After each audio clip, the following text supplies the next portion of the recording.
Hello students. कल तक हमने जो डिस्कस किया था, लास्ट टॉपिक हमने बताया था न्यूट्रिशन इन ऑर्गेनिज्म में जो बेसिक कॉन्सेप्ट थे कि कैसे कैसे टाइप से न्यूट्रिशन हो सकता है डिफरेंट टाइप के ऑर्गेनिज्म में, वो सारी चीजें हमने डिस्कस की लास्ट लेक्चर में। ठीक है। और मैंने लास्ट लेक्चर में जब वो लेक्चर एंड हुआ था तो मैंने वहां पर एक चीज बताई थी कि हमको दो तरह से न्यूट्रिशन पढ़ना होगा। एक तो पढ़ना होगा न्यूट्रिशन इन प्लांट्स और दूसरा हमको पढ़ना है न्यूट्रिशन इन एनिमल्स। तो आज हम पढ़ने वाले हैं न्यूट्रिशन इन प्लांट्स के बारे में।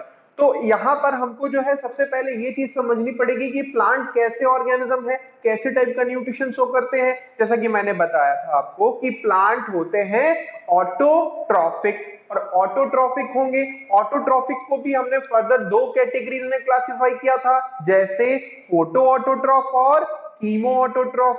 तो ये जो प्लांट है वो क्या कीमो ऑटोट्रॉफ है कि फोटो ऑटोट्रॉफ है? तो हमारा आंसर आता है कि जो प्लांट है वो सनलाइट का यूज करते हैं, इसीलिए ये कैसे ट्रॉफ है, ये फोटो ऑटोट्रॉफ बोले जाते हैं। तो यहां पर हम देखेंगे क्या कि प्लांट एक प्रोसेस करते हैं फोटोसिंथेसिस। फोटोसिंथेसिस का मतलब होता है दो वर्ड से मिलकर के बना है फोटोसिंथेसिस। पहला वर्ड हो गया फोटो, फोटो मतलब लाइट, ठीक है। और दूसरा वर्ड है सिंथेसिस। पहला वर्ड हो गया फोटोज और फोर्स, या फिर दूसरा वर्ड हो गया सिंथेसिस। सिंथेसिस का मतलब होता है इन कंपोनेंट, कंबाइनिंग द कंपोनेंट, मतलब लाइट की प्रेजेंस में किसी भी चीज का फॉर्मेशन करना, इसको हम क्या बोलेंगे? फोटोसिंथेसिस। तो यहां पर हमको जो है यही दो चीजें हमको जो है डिस्कस करनी है कि फोटोसिंथेसिस मतलब क्या होता है? Formation of organic compound in the presence of sunlight by the green plants is known as the photosynthesis। तो यहां पर हम देखेंगे क्या कि जब सनलाइट होती है, ये क्या है? सन है, ठीक है। सन से क्या निकली? सनलाइट निकली। सनलाइट में भी कौन सी वाली? सोलर एनर्जी बोलते हैं जिसे। कौन सी एनर्जी निकली? सोलर एनर्जी निकली। तो सोलर एनर्जी कौन एब्जॉर्ब करेगा? प्लांट एब्जॉर्ब करेंगे। और उस सोलर एनर्जी को प्लांट क्या करेंगे? रिसीव करेंगे। और ये सोलर एनर्जी कौन रिसीव करेगा? प्लांट की ग्रीन लीव्स रिसीव करेंगी और क्या करेंगी? उसको H2O और मिनरल्स के फॉर्म में जो प्लांट की रूट्स एब्जॉर्ब करेगी with the help of water and CO2, क्या बना देगा? शुगर का फॉर्मेशन कर देंगे प्लांट। और फाइनली क्या इमिट हो जाएगा? ऑक्सीजन इमिट हो जाएगा। यानी कि इसका एंड प्रोडक्ट जो हुआ वो क्या क्या है? पहला तो हो गया शुगर और दूसरा हो गया ऑक्सीजन। और इसके लिए जो रॉ मटेरियल है हमको समझ आ रहा है कि कौन कौन से रॉ मटेरियल है। पहला तो हो गया H2O और दूसरा हो गया CO2। ठीक है भाई। तो अब हमको जो है इसकी डेफिनेशन देखिए, तो डेफिनेशन क्या आई? Synthesis of organic compound. Sugar कैसा कंपाउंड है? Organic compound. Organic compound carbon, hydrogen, oxygen के वो कंपाउंड बोले जाते हैं। ठीक है। तो फोटोसिंथेसिस में क्या हुआ कि synthesis of organic compound with the help of inorganic component like CO2 and water in the green part of the plant, इसे हमने क्या बोला? फोटोसिंथेसिस। तो सिंपल वर्ड में डेफिनेशन लिख सकते हैं, सिंथेसिस ऑफ ऑर्गेनिक कंपाउंड। ठीक है। ऑर्गेनिक कंपाउंड मतलब क्या? शुगर। ठीक है, शुगर या बोले तो स्टार्च। ठीक है। सिंथेसिस ऑफ ऑर्गेनिक कंपाउंड, और वो भी किसकी हेल्प से? इनऑर्गेनिक कंपाउंड की हेल्प से,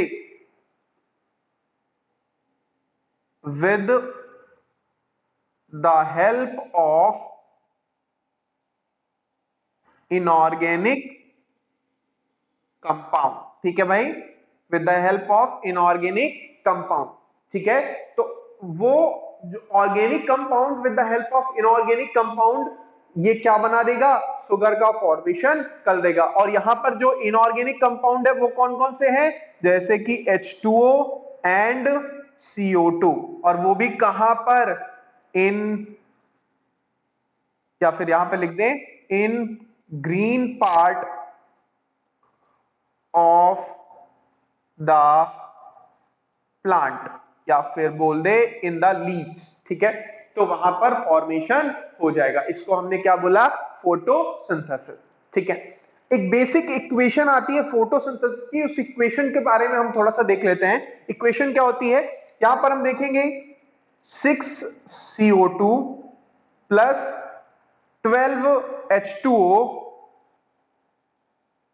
6CO2 plus 12H2O is equal to C6H12O6 plus 6O2 plus 6H2O, ठीक है भाई। और यहां पर क्या हुआ, sunlight, in the presence of sunlight in chlorophyll, ठीक है भाई। तो इसकी हेल्प से प्लांट ने क्या फॉर्मेशन कर दिया, शुगर का फॉर्मेशन कर दिया, ठीक है भाई। तो ये जो बेसिक इक्वेशन है फोटोसिंथेसिस की, ये इक्वेशन में क्या हुआ, 6 कंपाउंड किसके मिले, CO2 के, और 12 कंपाउंड किसके मिले, वाटर के। तो 6CO2 plus 12H2O is equal to C6H12O6, और फाइनली क्या बन गया, शुगर, कुछ कंपाउंड ऑक्सीजन के और वाटर के कुछ कंपाउंड यहां पर फॉर्म हो गए। तो ये क्या इक्वेशन आ गई किसकी, फोटोसिंथेसिस की। तो एक बेसिक जो कॉन्सेप्ट है हमारे दिमाग में आ चुका है, क्या कि इस इक्वेशन में जो रॉ मटेरियल है वो क्या क्या है, CO2 और वाटर। रॉ मटेरियल मतलब जो कंपाउंड, वो कंपाउंड जो प्रोडक्ट बनाने के लिए चाहिए होते हो।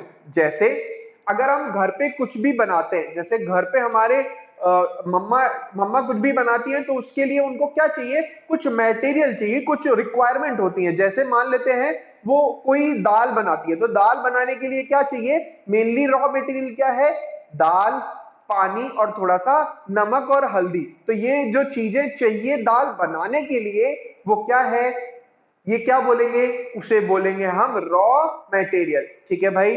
तो अभी हमने यहां पर इक्वेशन लिखी और फोटोसिंथेसिस के बारे में एक बेसिक कॉन्सेप्ट देखा, ठीक है। अब बात कर लेते हैं where is the site of photosynthesis.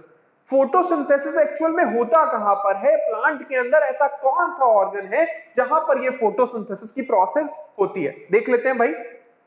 तो यहां पर मैं लिख देता हूं site of photosynthesis, site of photosynthesis,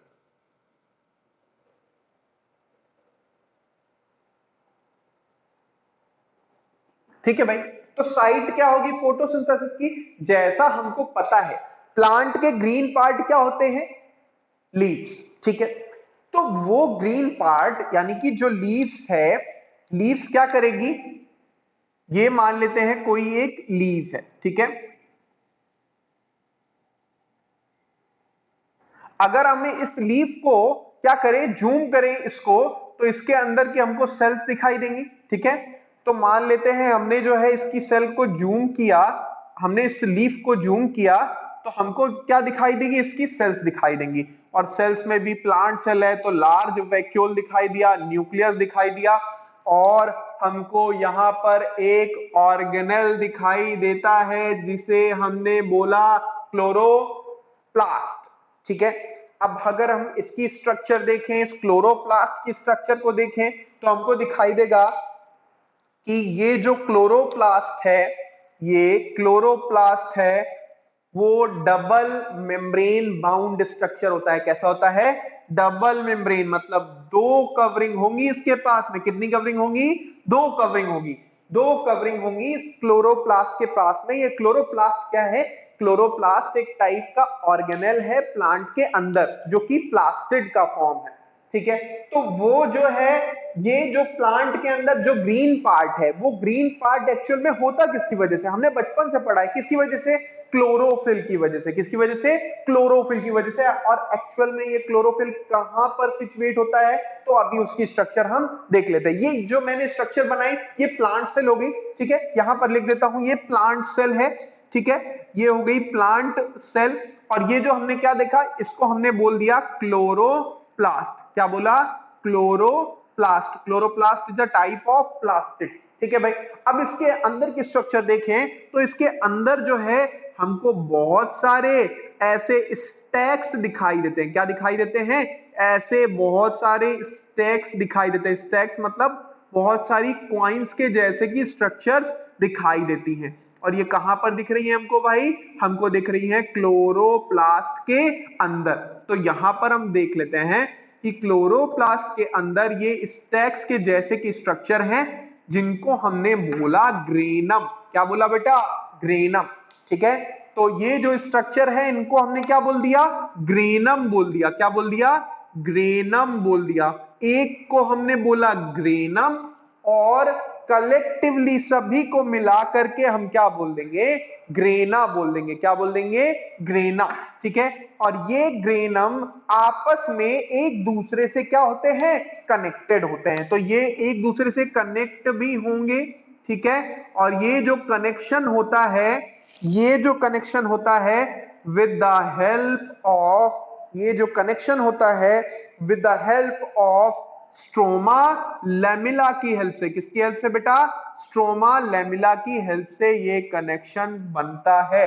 और इस तरह से हमने यहां पर एक चीज देख ली कि ये जो क्लोरोप्लास्ट है, ये जो क्लोरोप्लास्ट है, इसमें बहुत सारी स्टैक्स के जैसे की स्ट्रक्चर दिख रही हैं। इन स्टैक्स को हमने क्या बोला, इन स्टैक्स को हमने बोला ग्रेनम। क्या बोल दिया इसको, ग्रेनम बोल दिया। और ये जो है आपस में एक दूसरे से कनेक्ट है। अब ये जो कनेक्ट है, इन कनेक्शन को हम क्या बोलते हैं, इसको हम बोलते हैं स्ट्रोमा लैमिला। क्या बोलेंगे बेटा, इसको बोलेंगे स्ट्रोमा लैमिला। अच्छा, अब बाहर का एक स्पेस दिख रहा है, ये स्पेस, ये जो बचा हुआ स्पेस है, ये जो बचा हुआ स्पेस है, ये स्पेस, ये स्पेस, ये स्पेस, ये स्पेस, इस स्पेस को क्या बोलेंगे, इस स्पेस को बोलेंगे हम स्ट्रोमा। क्या बोलेंगे, स्ट्रोमा, या फिर बोल देते हैं मैट्रिक्स। इसको हमने बोला स्ट्रोमा, ठीक है भाई। तो ये कहां पर देखा हमने, ये हमने देखा प्लांट की सेल में, ये क्लोरोप्लास्ट के अंदर की स्ट्रक्चर देखी। एक चीज रह गई यहां पर कि ये जो ग्रेनम है, ये बहुत सारी स्टैक्स देख रहे हैं। तो सर क्या एक स्टैक को ग्रेनम बोलेंगे, नहीं, हम एक कॉइन, ये जो पूरा स्टैक है, पूरा का पूरा स्टैक है, इसको हमने बोल दिया ग्रेनम। क्या एक कॉइन को हमने ग्रेनम बोला, नहीं, एक कॉइन को हम बोलेंगे थैलाक्वाइड। क्या बोलेंगे उसको, थैलेक्वाइड, थैलाक्वाइड। एक कॉइन को बोल दिया थैलाक्वाइड, ठीक है भाई, इतना समझ आया। अब हम इस स्ट्रक्चर को जब हम जूम करके देखेंगे, यहां से इसको फर्दर हम जब स्टडी करने के लिए हम वापस से इसको जूम करेंगे, तो हमको क्या दिखाई देगा, फाइनली जो सनलाइट को एक्सेप्ट करता है जो स्ट्रक्चर, वो दिखाई देने वाली है। तो ये जो थैलाक्वाइड हमको दिख रहा है, ये जो हमको थैलाक्वाइड दिख रहा है, ये थैलाक्वाइड में हमको क्लोरोफिल जो पिगमेंट होगा वो डिपॉजिटेड दिखाई देगा। और वही क्या करता है, सनलाइट को रिसीव करता है और सोलर एनर्जी को केमिकल एनर्जी में चेंज करता है। तो इसको हमने क्या बोल दिया, इसको बोल दिया थैलाक्वाइड। और थैलाक्वाइड के अंदर जो पिगमेंटेड स्ट्रक्चर है, उसको क्या बोल दिया, क्लोरोफिल। तो आपका जो आंसर आता है कि अगर आपसे कोई पूछे कि एक्चुअल में जो प्लांट के अंदर फॉर्मेशन होता है शुगर का, वो कहां पर होता है, तो एक्चुअल में कहां पर होता है, वो क्लोरोफिल के अंदर हमको जो है दिखाई देता है। तो ये जो स्ट्रक्चर हमने देखी, ये कौन सी स्ट्रक्चर देखी हमने, साइट ऑफ फोटोसिंथेसिस, ठीक है भाई। तो इतनी स्ट्रक्चर अभी हमने देख ली। अब बात करते हैं जो मटेरियल रिक्वायरमेंट होता है। तो यहां पर लिख देता हूं, raw material required for photosynthesis. हमको एक बेसिक आइडिया तो लग चुका है, कौन कौन से रॉ मटेरियल हैं जो लगते हैं, तो यहां पर हमको पता है रॉ मटेरियल हो गया पहला तो CO2 और दूसरा वाटर। अब हमारे दिमाग में क्वेश्चन आता है कि ये CO2 और वाटर का कैसे एब्जॉर्प्शन होगा और वाटर का एब्जॉर्प्शन कैसे होगा, CO2 का एब्जॉर्प्शन कैसे होगा। तो हमको पता है ये जो प्लांट की लीफ होती है, प्लांट की लीफ में बहुत सारे पोर्स होते हैं। क्या होते हैं बेटा, बहुत सारे पोर्स होते हैं। ये जो पोर्स होते हैं, इन पोर्स को हम क्या बोलते हैं, स्टोमेटा। और ये स्टोमेटा प्लांट के पूरे सरफेस पे इवनली डिस्ट्रीब्यूट होते हैं। और जब कभी भी रिक्वायरमेंट होगी गैसेस की, जैसे CO2 की रिक्वायरमेंट है या फिर ऑक्सीजन को बाहर एलिमिनेट करना है, तो कैसे होगा, with the help of stomata the gases exchange will be done.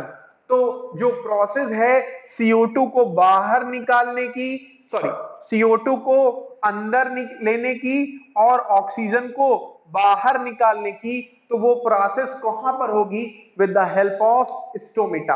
अब अगर स्टोमेटा की स्ट्रक्चर देख ले, इसके पहले हम यहां पर लिख देते हैं raw material required for photosynthesis. ठीक है भाई।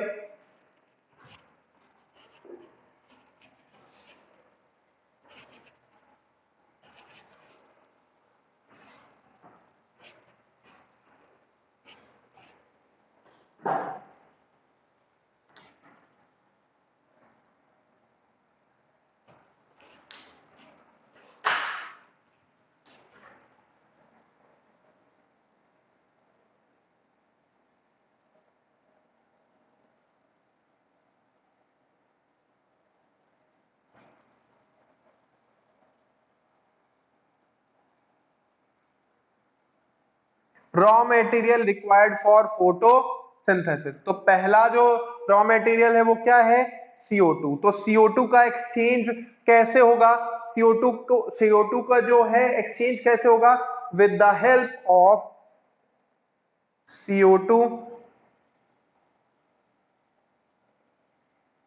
The exchange of gases in plants is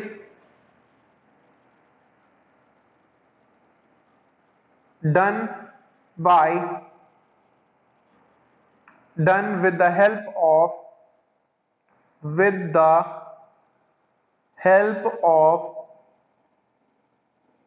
stomata. ठीक है, with the help of stomata. अब ये स्टोमेटा क्या है, प्लांट के अंदर हमको जो है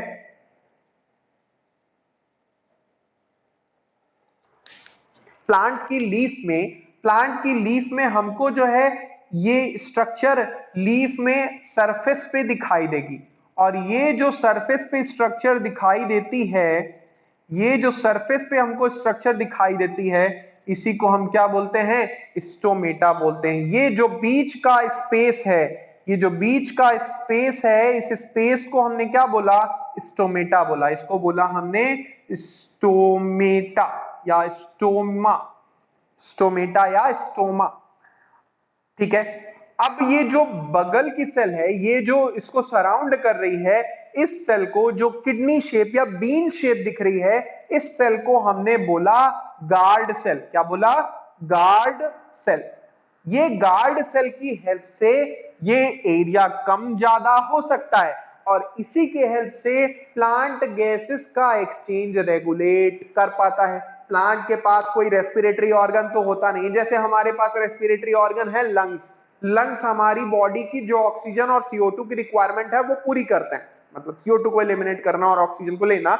ये जो प्रोसेस है वो कैसे डन हो पाती है, ये हो पाती है हमारे पास लंग्स है। लेकिन प्लांट के पास तो कोई रेस्पिरेटरी सिस्टम नहीं है। अब ये रेस्पिरेटरी सिस्टम नहीं है तो प्लांट के अंदर गैसेस का एक्सचेंज कैसे होगा, with the help of stomata. अब स्टोमेटा को भी रेगुलेट करने वाले कौन है, ये गार्ड्स है। ठीक है भाई, इतना समझ आया। तो पहला जो मटेरियल चाहिए वो कौन है, CO2। इसके बाद में जो दूसरा रॉ मटेरियल आता है जिसको हम बोलते हैं वाटर। अब वाटर का एब्जॉर्प्शन कहां से होगा, तो वाटर का एब्जॉर्प्शन होता है with the help of osmosis by the roots. ठीक है। कहां से? वो भी सॉइल से। तो water is absorbed bye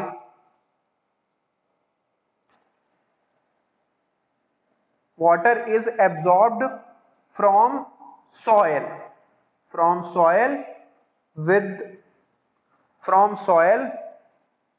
by the process of osmosis। ठीक है भाई, तो कौन सी प्रोसेस के थ्रू जो है वो कर पाएगा ये वाटर का एब्जॉर्प्शन? ऑस्मोसिस के थ्रू वाटर का एब्जॉर्प्शन कर लेगा। और कौन सा जो स्पेशल वेस्कुलर टिश्यू है जो वाटर के एब्जॉर्प्शन के लिए रिस्पॉन्सिबल होता है?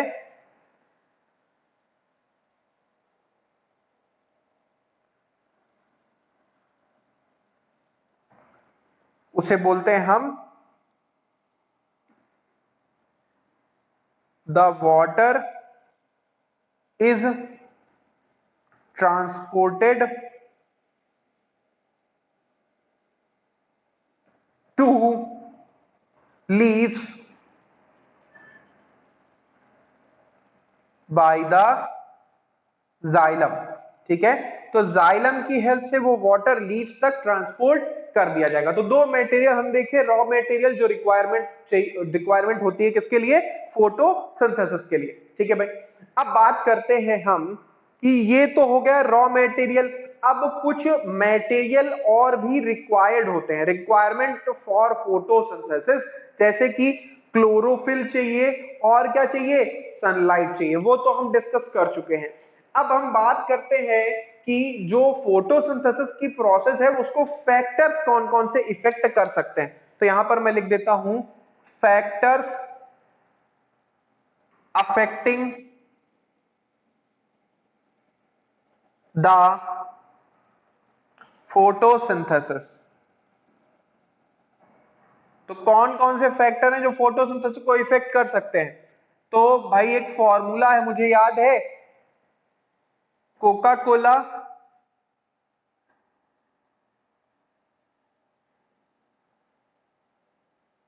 थम्स अप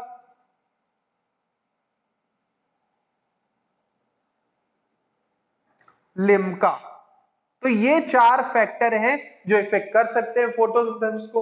अब आप लोगों के दिमाग में आ रहा होगा सर ये चार फैक्टर कैसे इफेक्ट कर सकते हैं फोटोसिंथेसिस को? अरे भाई जो ये कोका का मतलब हो गया CO2, ठीक है, पहला हो गया CO2,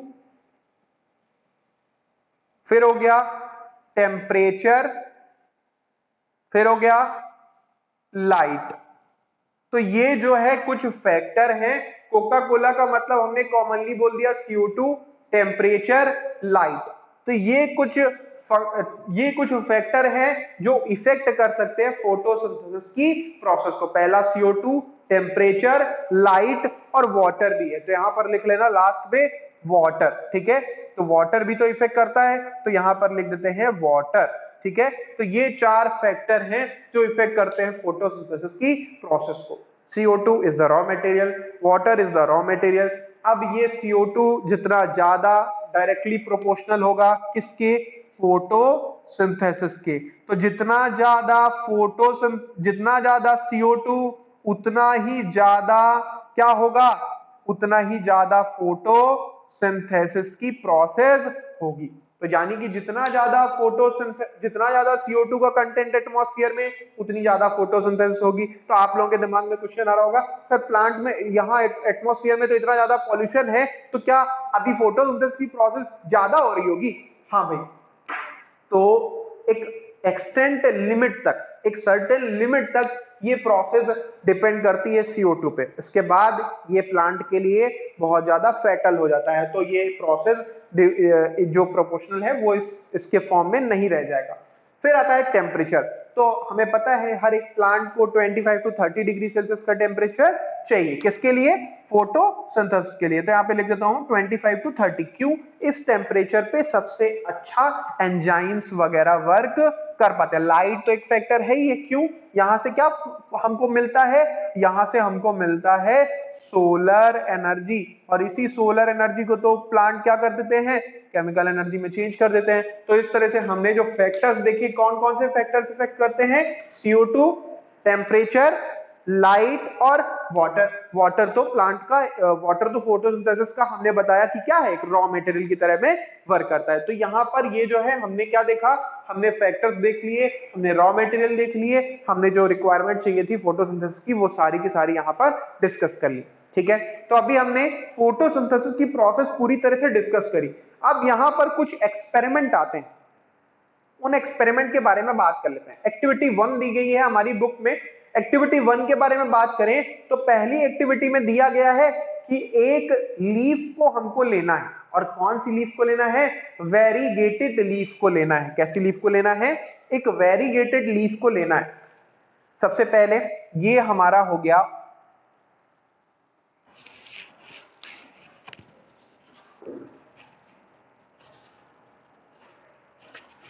ठीक है। एक्टिविटी 1 को डिस्कस कर रहे हैं भाई यहां पर। ये हो गई एक्टिविटी 1। ये हो गया पॉट हमारा, पॉट में लगा हुआ है प्लांट।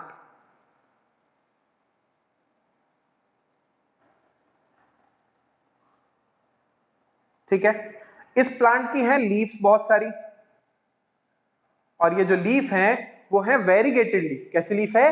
Variegated leaf. अब हमने क्या किया? इस पॉट को हमने 2 से 3 दिनों के लिए कहां पर रख दिया? डार्क में। कहां पर हमने पुट कर दिया इसको? डार्क रूम में, 2 से 3 दिनों के लिए। इन dark room, in dark room for 2 to 3 days। 2 से 3 दिनों के लिए हमने इसको कहां पर रख दिया? डार्क रूम में रख दिया। अब क्या करना है? अब हमको इस प्लांट को वापस से लेकर के आना है। कहां पर? वापस से सनलाइट की प्रेजेंस में। वापस से हम इस प्लांट को लेकर के आए कहां पर? इन स्पॉट को पूरा लेकर के आए इन sunlight, in sunlight for 2 to 6 hours. 2 से 6 घंटों के लिए हमने वापस से इसको सनलाइट पे रखा। ठीक है, अब क्या करना है? अब ये 2 से 6 घंटों के लिए जो सनलाइट में रखा है, अब क्या करना? इसकी एक लीफ को तोड़ लेना। अब वेरीगेटेड लीफ की बात करते हैं। अब ये मान लेते हैं कोई एक प्लांट की लीफ है। ठीक है, ये कोई प्लांट की लीफ थी और मैंने बोला ये वेरीगेटेड लीफ है। वेरीगेटेड लीफ मतलब होता है जब प्लांट का जो, प्लांट में जो कलर है वो पैचेस के फॉर्म में है, मतलब जो ग्रीन कलर है वो पैचेस के फॉर्म में, मतलब यहां पर हो गया ग्रीन, ये येलो, ग्रीन, येलो या ब्राउन कलर का, कैसा भी कुछ भी कलर का हो सकता है। मतलब ये तो ग्रीन होगा ही होगा, ग्रीन के अलावा भी कुछ कलर्स यहाँ पर हो सकते हैं, यानी कि क्लोरोफिल के अलावा भी कोई भी पिगमेंट हो सकता है लीफ में। अब क्या होगा? हमने इस लीफ को प्लग किया, लीफ को प्लग किया, और लीफ को प्लग करके हमने क्या किया? इसको सबसे पहले बॉयल किया, इस लीफ को वाटर। ठीक है, इस लीफ को हमने क्या किया? यहां पर इग्निशन की हेल्प से, स्प्लिट लैम्प की हेल्प से हमने इसको बॉयल किया। फायर से हमने इसको क्या कर दिया? बॉयल कर दिया। अब जब बॉयल करोगे तो इसके अंदर का जो कंटेंट है, जो लिविंग पार्ट है, वो क्या हो जाएगा? डेड हो जाएगा। कुछ दिन तक हमने, कुछ टाइम पे हमने क्या किया? ये प्रोसेस करी। फिर इसके बाद क्या करेंगे अभी हम? अब इस लीफ को वापस से लेकर के जाएंगे कहां पर? हम एक बॉटल में लेंगे इस लीफ को। ठीक है, इस लीफ को एक पॉट में लेंगे, और यहां पर भरा हुआ है वाटर, और इस जो पॉट में भरा हुआ है एल्कोहल या मेथाइलेटेड स्पिरिट, यहां पर भरा हुआ है एल्कोहल। एल्कोहल क्यों लिया बताते हैं अभी। यहां पर एल्कोहल लिया और बाहर की तरफ वाटर लिया, और फिर से वापस से यहां पर क्या लगाया? इग्निशन लैंप, और इग्निशन लैंप से वापस से हमने क्या किया? बॉयल करना स्टार्ट किया। अब देखो प्रोसेस समझते हैं। हमने क्या किया? इस लीफ को फाइनली अब निकालेंगे, और इस लीफ के ऊपर, यहां पर फाइनली हम क्या करने वाले हैं? इस लीफ के ऊपर हमने क्या किया? आयोडीन का सॉल्यूशन डाला। किसका सॉल्यूशन डाला? आयोडीन का सॉल्यूशन हमने इसके ऊपर डाल दिया। ठीक है, अब आयोडीन सॉल्यूशन जब हम इसके ऊपर डालेंगे तो कुछ पार्ट जो है इसका ब्लैक हो गया और कुछ पार्ट इसका कैसा रहा, जैसा था colour yellow, whitish yellow colour का, वो वैसा ही रहेगा। अभी देखते हैं एक्सपेरिमेंट को, शुरुआत से समझते हैं, कंफ्यूज मत होइएगा। देखते हैं सबसे पहला स्टेप, डार्क में रखा 2 से 3 दिनों के लिए। क्यों रखा बताते हैं। इसलिए रखा 2 से 3 दिनों के लिए, जितना प्लांट का जो फोटोसिंथेसिस किया हुआ पार्ट होगा वो 2 से 3 दिनों में वो यूज कर लेगा। प्लांट के अंदर बचा हुआ फोटोसिंथेसिस का जो प्रोडक्ट है यानी स्टार्च है वो खत्म हो गया।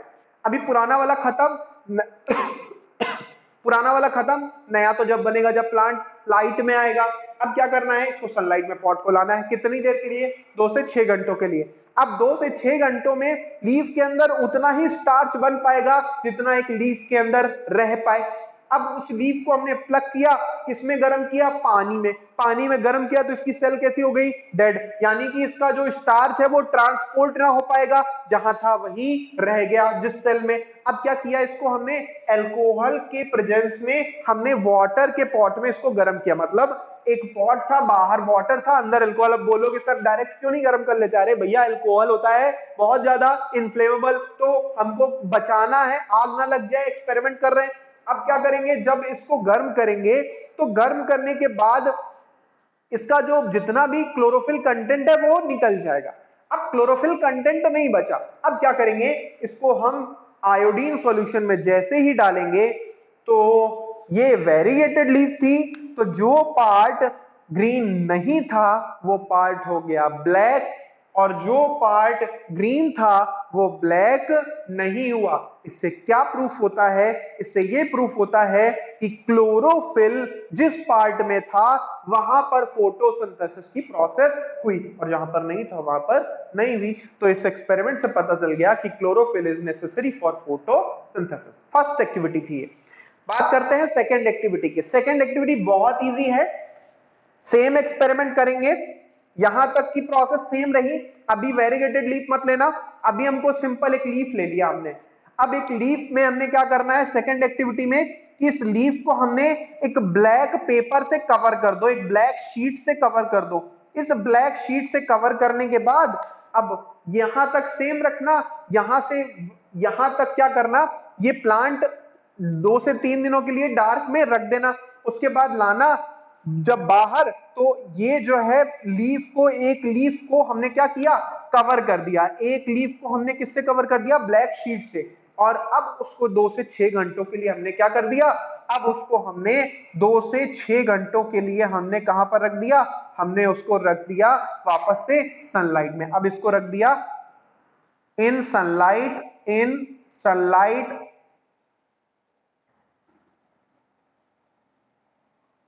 For 2 to 6 hours. अब 2 से 6 घंटों के लिए सनलाइट में रख दिया। अब इसके बाद क्या किया, वापस से सेम प्रोसेस करेंगे, लीफ को लेंगे, लीफ को लेकर के हमने क्या किया, बॉयल किया। बॉयल करने के बाद फिर उसको अल्कोहल के सॉल्यूशन में बॉयल करेंगे, फिर फाइनली आयोडीन डालेंगे। आयोडीन डालेंगे तो हमको क्या दिखाई देगा, ये जहां पर हमने ब्लैक शीट लगाई थी वहां पर वो पार्ट ब्लैक नहीं हुआ, बाकी सारा पार्ट ब्लैक हो गया। आयोडीन क्लोरोफिल की प्रेजेंस में ब्लैक हो जाता है, स्टार्च की प्रेजेंस में ब्लैक हो जाता है, यानी क्लोरोफिल जहां होगा वहां स्टार्च बनेगी। तो जहां पर जो है स्टार्च होगा वो आयोडीन क्या करेगा, वो स्टार्च को होल्ड करता है और ब्लैक कलर का सॉल्यूशन मिलता है। तो वो जो ब्लैक कलर यहाँ पर हमको जो है कहां पर नहीं मिलने वाला है, सेंट्रल वाले पार्ट में। तो इससे क्या प्रूफ होता है, इससे पता चलता है कि जो सनलाइट है वो इसेंशियल है फोटोसिंथेसिस के लिए। यहां पर ब्लैक वाले पार्ट में, ब्लैक शीट में सनलाइट नहीं पहुंची तो यहां पर फोटोसिंथेसिस नहीं हुआ, यहां पर स्टार्च नहीं बना, इसीलिए ये कैसा रह गया, ब्लैक रह गया। समझ आया सभी को। तो आज हमने जो पार्ट डिस्कस किया वो न्यूट्रिशन इन प्लांट का सेकंड लेक्चर डिस्कस किया है, सेकंड पार्ट डिस्कस किया है, लेक्चर 1 का सेकंड पार्ट। कल हम डिस्कस करने वाले हैं न्यूट्रिशन इन ऑर्गेनिज्म। सबसे पहले डिस्कस करेंगे nutrition in amoeba. Thank you.